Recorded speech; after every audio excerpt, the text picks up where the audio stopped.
నేను ఇప్పుడు దేవుడి కోసం ఏం కట్టబోతున్నాను, మందిరం కట్టబోతున్నాను, ఇదిగో అన్నీ రెడీ చేసుకున్నాను నేను అని చెప్పాడు. కూర్చో.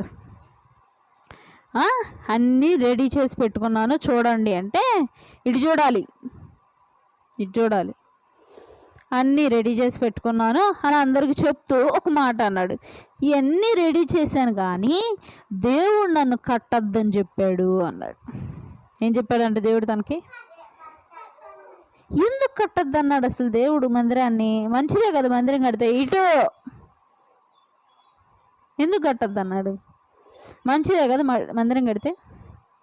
కానీ యేసు ఏమన్నాడు దావీదుతో, నువ్వు మందిరం కట్టడానికి వీల్లేదు, నువ్వు కట్టకూడదు నాకు మందిరం అన్నాడు.